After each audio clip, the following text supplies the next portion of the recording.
देखें यहाँ पर जो अब है कि जो सीओ है, सीओ का जो पावर है ना, पावर अब खत्म हो चुका है यहाँ पर, है ना, खत्म हो चुका है।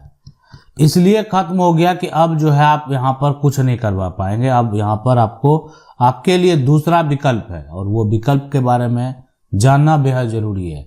देखें, अगर आपके पास भी जमीन है और जमीन का जो है, ये जमीन है लेकिन जमीन का दाखिल खारिज नहीं हुआ है, तो ये जो नियम है वो आप जरूर जान लें। कोई भी जमीन का टुकड़ा है, अगर उसका दाखिल खारिज नहीं हुआ है तो आगे उसका दाखिल खारिज होगा कि नहीं होगा, होगा तो कैसे होगा, क्या प्रक्रिया है। इसलिए यहाँ पर अब तो सीओ का पावर खत्म हो चुका है, तो अब आप किसके पास जाएंगे जो आपका दाखिल खारिज हो जाएगा। तो इसके लिए क्या करना चाहिए, कैसे करना चाहिए। अगर आपके पास जमीन के सभी कागजात मौजूद हैं, मान लेते हैं अभी आपका जमीन खतियानी है तो खतियान है, अगर जमीन आपने खरीदा है तो आपके पास यहाँ पर केवाला है, या आपका जो जमीन है ना यहाँ पर, या हो सकता है किसी के द्वारा दान में मिला होगा तो आप कह सकते हैं दान पत्र भी है, वसीयत से प्राप्त किए होंगे तो वसीयत है। ये सारा दस्तावेज है जिससे ये साबित होता है कि आप प्रॉपर्टी के मालिक हैं, आप जमीन के मालिक हैं, जमीन के मालिक हैं। लेकिन अब यहाँ पर इसका दाखिल खारिज कैसे होगा। देखें यहाँ पर हुआ क्या, हमारे पास 63 ईस्वी में दादाजी हमको केवाला लिख दिए। अब ये जो जमीन का टुकड़ा है इसको 1963 में एक तरह से केवाला लिख दिया गया, ठीक है। अब लिखा गया किसको, पोता को, जो भी है, ब्लड रिलेशन में लिखना भी नहीं चाहिए। अब यहाँ पर उसका दाखिल खारिज नहीं हुआ। अब दादाजी का अगर मान लेते हैं ये अर्जित संपत्ति होगा तब ही ये जो सेल डीड है वो मान्य होगा, और भाई उसको बेच दिया, बताएं अब दाखिल खारिज हमारा होगा कि नहीं। तो सबसे पहले देखें, कोई भी प्रॉपर्टी में अगर ऐसा होता है कि भाई उसको बेच दे रहा है तो भाई उसको कैसे बेच सकता है। भाई इसलिए उसको बेच सकता है कि वो संपत्ति यानी दादाजी का संपत्ति था और आपने दाखिल खारिज नहीं कराया। अब वो संपत्ति आपके पिता के नाम होते हुए अब दोनों भाई का नाम आ गया होगा, इसीलिए तो बेच दिया, या एक भाई का नाम आ गया होगा, ठीक है।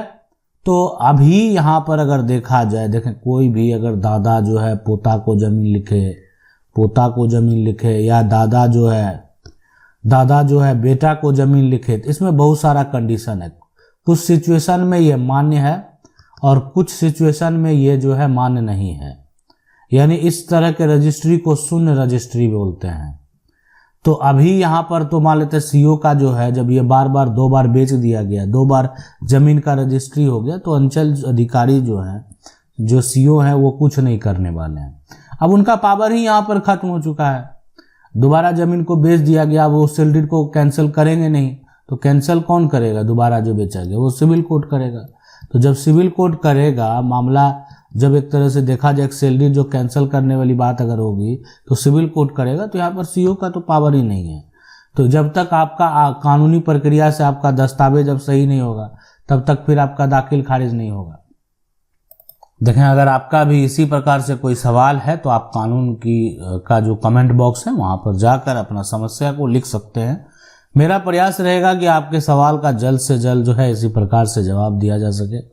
2018 में ऑफलाइन रसीद कटा था और उसी जमीन का 2024-25 में ऑनलाइन रसीद कटाया गया और वही जमीन 2 भाइयों में बांटा गया। उसका दाखिल खारिज जो है करके जब रसीद एक तरह से काटने गए तो उसका एक तरह से लग्न जो है 2018 से ही जो लगान 2018 से जोड़ लेता है। इसके लिए हम कहाँ जाएं और जो उचित सलाह दें। देखें, ऑफलाइन जो है 2018 से जो है 2018 ऑफलाइन रसीद कटा था और उसी जमीन का 24-25 में ऑनलाइन रसीद कटाया गया और 2 भाई में मान लेते बांटा गया दाखिल खारिज। तो उसके बाद जो है 2018 से जोड़ लेता है। मान लेते सुधार के लिए, इसके लिए कहाँ जाएंगे, अंचल अधिकारी के पास जाएंगे, है ना, जो अंचल के राजस्व के अधिकारी हैं, जो रेवेन्यू ऑफिसर है ना, उनके पास जाएंगे। अब उनसे आवेदन करेंगे कि ऐसा जो मान लेते हैं रेवेन्यू जो कलेक्ट करते हैं, है ना, जहाँ जो रसीद काट करके देते हैं उन्हीं को बताएंगे इस तरह का समस्या। नहीं सुनेंगे तो उसके ऊपरी जो आपका जो जिला में जिला कलेक्टर है ना, वहाँ पर जो रेवेन्यू ऑफिसर है, हो सकते हैं एडीएम हो, जो भी है, जिनको रेवेन्यू देखा गया है कि दिया गया है, तो उस केस में आप वहां पर जाकर भी शिकायत कर सकते हैं। हो सकता है आपका सुधार हो हर तरफ देखने के बाद। जो पैसा आपने सरकार को दे दिया उसका दोबारा देने की जरूरत नहीं होती है।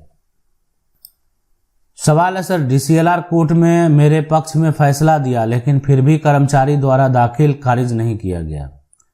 तो देखें यहाँ पर जो है डीसीएलआर जो कोर्ट है ना, अगर वो फैसला दे दिया है और कर्मचारी जो है, यहाँ पर अगर बात करें सबसे पहले कर्मचारी, वो अगर दाखिल खारिज नहीं किया ना, दाखिल खारिज नहीं किया तो ये अब उसकी गलती है। तो इस तरह देखें, इस तरह का मामला ना अब कर्मचारी के ऊपर ही आपको केस फाइल कर देना चाहिए सिविल कोर्ट में, और सारा जो है ना एक तरह से अब कोई अगर कोर्ट से आदेश आ गया, आपके पक्ष में फैसला हो गया, तो उस फैसले को मानना चाहिए था। अब अगर फिर भी कोई नहीं मानता है, आप जो है उस पर किसी प्रकार को, आप पहले जो है कर्मचारी द्वारा जो है दाखिल खारिज नहीं किया गया, तो आप जाके अंचल का जो अधिकारी है उनसे भी मिल सकते हैं, वो क्या कहते हैं, है ना, जो रेवेन्यू ऑफिसर है उनसे जाके मिल सकते हैं। और नहीं अब कोई सुनने को तैयार है तो सिविल कोर्ट में जाकर मामला को डाल दें, अब उनको भी पार्टी बना दें कोर्ट से, तब उनको समझ में आएगा। इसलिए कि मान लेते हैं कि जो गलत करेंगे, अगर वो एक तरह से कहीं से कोई आदेश आता है, कोर्ट का आदेश हो या अन्य कोई आदेश हो, अगर वो सही है, वो सही तरीके से जांच करने के बाद उस पर जो है एक तरह से एक्शन लेना चाहिए, ताकि विवाद जो है वो खत्म हो।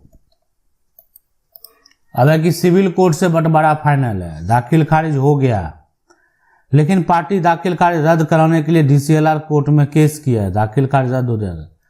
देखें, अगर कोई भी बंटवारा जो है ना, यहाँ पर बंटवारा अगर सिविल कोर्ट के द्वारा हो चुका है ना, सिविल कोर्ट से फाइनल है, अब वो कोई डीसी यहाँ पर जो है ना, डीसीएलआर या यहाँ पर एडीएम या डीएम कहीं भी चला जाए ना, कोर्ट से अगर बंटवारा फाइनल है उसी के अनुसार, हाँ, अपील अब आगे वो कर सकता है, जो हाई कोर्ट जा सकता है और उसके आगे जा सकता है, उसके लिए वो फ्री है। उस बंटवारा पर अगर वो उसका आपत्ति है वो दर्ज करा सकता है, लेकिन यहाँ पर जो है आपके म्यूटेशन को इतनी आसानी से रद्द नहीं करवा सकता।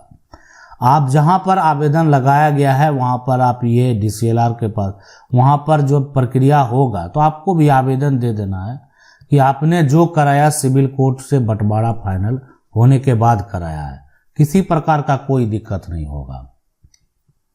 सवाल है कि 1972 का जो है यहाँ पर जमीन लिया था, उसकी जमीन का कागज जो है यहाँ पर पट्टीदार ने रखा था, मांगने पर नहीं दिया था, सर्वे अभी आया 2024 में तो दिया था, उसका दाखिल खारिज नहीं हुआ है, क्या होगा, सर्वे में हो जाए मेरे नाम पर, प्लीज हेल्प मी। तो यहाँ पर देखें कि 1972 जो है का यहाँ पर जो जमीन है, जमीन यहाँ पर लिया गया था। अभी सर्वे जो है अभी आया है 2024 में, तो उसका दाखिल खारिज नहीं हुआ। देखिए, इस तरह का जो मामला होता है, देखिए आपके पास प्रॉपर्टी का अगर टाइटल है, जमीन का कागज जो है, कागजात आपके पास है, और इससे पहले जो सर्वेक्षण हुआ वो कागजात भी आपके पास है, आपने जमीन को खरीदा, यानी पहले का खतियान, पुराना खतियान, यानी पहले का खतियान, पुराना की बात नहीं हो रही है। अगर आपके पास जमीन की रजिस्ट्री है तो ये सभी ऐसे दस्तावेज है ना, जिससे आप जो है एक तरह से आधार पर आप दाखिल खारिज करवा सकते हैं। नहीं करवाएंगे तो अगर किसी प्रकार का कोई अन्य व्यक्ति दावा करता है तो उससे ये सभी दस्तावेज मांगे जाएंगे कि आपके पास रजिस्ट्री है, हम मान लेते हैं कोई दाखिल खारिज करा लिया है, तो आपके पास खतियान है, तो करा लेना बेहद जरूरी है। अगर करा लेते हैं तो किसी प्रकार का समस्या उत्पन्न नहीं होगा। नहीं भी कराते हैं, अगर आपके पास प्रॉपर्टी का टाइटल है और ये बात आप साबित कर रहे हैं तो यहाँ पर तो फिर आसानी से जो है आप यहाँ पर अपने नाम पर जो है प्रॉपर्टी करवा पाएंगे। लेकिन अब मान लें बहुत सारे हिस्सेदार हैं, खतियान में जमीन है, अब सारा हिस्सेदार जो है वो आपस में मेल ही नहीं है, तो इसलिए दाखिल कार्य नहीं हो रहा है। अलग अलग प्रॉपर्टी जो है सभी यूज तो कर रहे हैं, लेकिन कानूनी तौर पर देखा जाए तो कागजात जो है वो सेम है, सब कोई उस पर जो है सिग्नेचर दस्तखत करने को तैयार नहीं है। ऐसी सिचुएशन में क्या होगा, पूरा जो जमीन का टुकड़ा है ना, पहले मान लेते हैं दादा का सारा नाम लिखा हुआ, जितने दादा थे, अब जितना वंशज होगा सबका नाम आ जाएगा। और हम आपको बता देते हैं और इसको डिटेल से बताएंगे कि इसमें एक चीज करा लेना बहुत जरूरी है, नहीं कराएंगे तो उनका भी नाम आ जाएगा जिनका आप नहीं सोचे थे। आशा करते हैं वीडियो अच्छा लगा होगा। वीडियो को लाइक जरूर कर दें। अगर कानून की 99 चैनल को पहली बार आप देख रहे हैं तो सब्सक्राइब करके जो बेल आइकन है उसको जरूर दबा लें। तब तक के लिए जय हिंद।